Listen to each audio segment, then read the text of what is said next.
Saya Adirima Chandra Dewi dari kelas KPI 1B. Di sini saya akan menyampaikan materi dengan judul Sejarah Perkembangan Ilmu Dakwah, dan akan saya bagi menjadi beberapa subbagian, yakni adalah ilmu balaghah, perkembangan dakwah sebagai ilmu, dan dinamika wacana dakwah.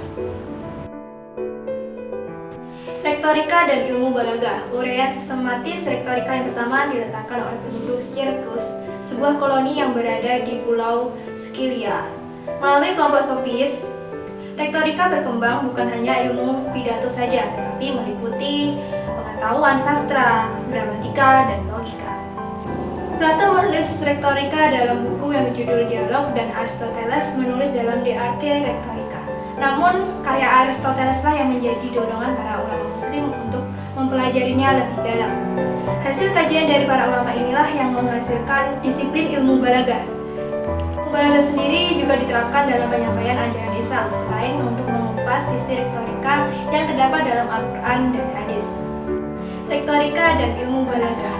Ilmu balaghah dikembangkan oleh ulama kontemporer atau al-mutaakhirin. Ilmu ini lebih terkenal daripada al-bayan yang dikembangkan oleh ulama terdahulu atau al-mutaqaddimin. Kata balaghah sendiri berarti sampai.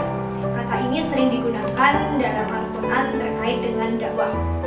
Dengan demikian dapat kita simpulkan bahwa ilmu dakwah adalah ilmu tentang tabligh, yakni bagaimana pendakwah atau mubaligh menyampaikan ajaran Islam yang mudah dipahami oleh mitra dakwah. Ilmu balaghah sendiri ternyata memuat 3 disiplin ilmu. Yang pertama adalah ilmu al-ma'ani, yakni ilmu yang menjelaskan tentang cara memberikan pemahaman. Yang kedua adalah ilmu al-bayan, ilmu tentang cara memberikan penjelasan. Dan yang ketiga adalah ilmu al-badi, yakni ilmu tentang cara mengatur keindahan bahasa.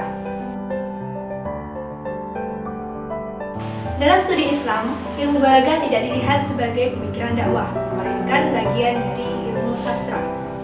Dalam pembahasan lain, ilmu dakwah tidak bisa dipisahkan dari proses perjalanan dakwah, yang berujung pada terbukanya suatu disiplin ilmu dakwah secara mandiri. Dalam perkembangannya, ilmu dakwah memiliki beberapa tahapan, yakni tahap konvensional, tahap sistematis, dan tahap ilmiah. Pada tahap ini, dakwah masih merupakan kegiatan keagamaan berupa seruan atau ajakan untuk menganut dan mengamalkan ajaran Islam yang dilakukan secara konvensional. Artinya, dalam pelaksanaannya dakwah belum berdasarkan kepada metode-metode ilmiah, tetapi berdasarkan pengalaman orang perorangan. Tahap sistematis merupakan tahap pertengahan antara konvensional dan tahap berikutnya, yaitu tahap ilmiah.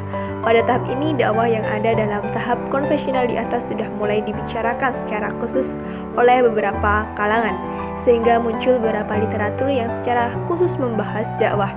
Selain itu, tahap ini juga ditandai dengan adanya perhatian masyarakat yang lebih luas terhadap permasalahan dakwah Islam. Hal ini dapat dilihat dengan meningkatnya penyelenggaraan seminar, diskusi, sarasehan, dan pertemuan-pertemuan ilmiah lain yang secara khusus membicarakan masalah yang berkenaan dengan dakwah. Tahap ilmiah. Pada tahap ini, dakwah telah berhasil tersusun sebagai ilmu pengetahuan dan telah memenuhi berbagai persyaratan pokoknya, yaitu objektif, metodik, universal, dan sistematis.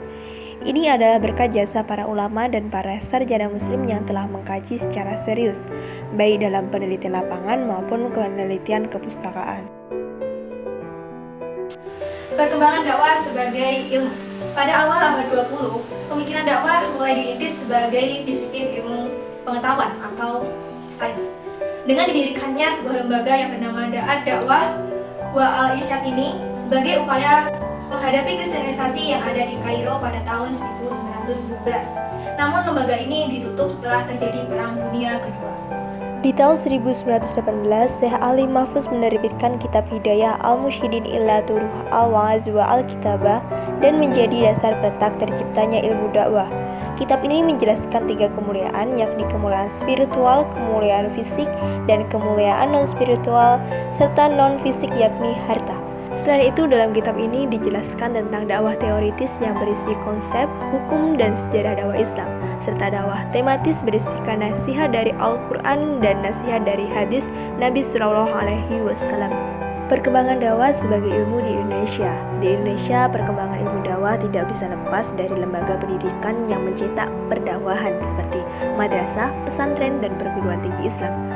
Semua lembaga pendidikan ini berperan dalam merumuskan berbagai konsep dan strategi dakwah, kemudian mengajarkannya kepada semua peserta didik. Sebelum ilmu dakwah menjadi jurusan tersendiri, ia kerap dijadikan tema dalam perdebatan di media massa Islam maupun forum-forum ilmiah. Pada tahun 1911 di Padang, Sumatera Barat, kaum modernis membuat sebuah majalah berbahasa Melayu dengan nama Al-Munir. Majalah yang didirikan oleh Haji Abdullah Ahmad ini mengedepankan dakwah provokatif atau pemurnian tauhid dan menyuarakan ide-ide pembaharuan. Berikut beberapa seminar, sarasehan, diskusi maupun simposium sebagai pembicaraan ilmiah tentang ilmu dakwah yang tercatat sebagai berikut.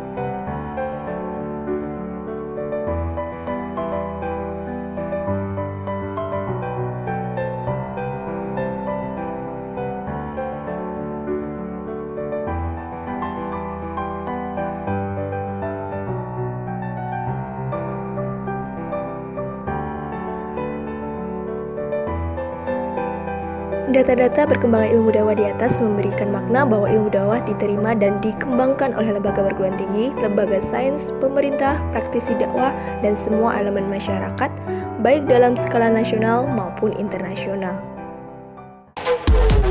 Sekian materi yang dapat saya sampaikan, kurang lebihnya mohon maaf, dan semoga apa yang saya sampaikan bisa bermanfaat. Wassalamualaikum warahmatullahi wabarakatuh.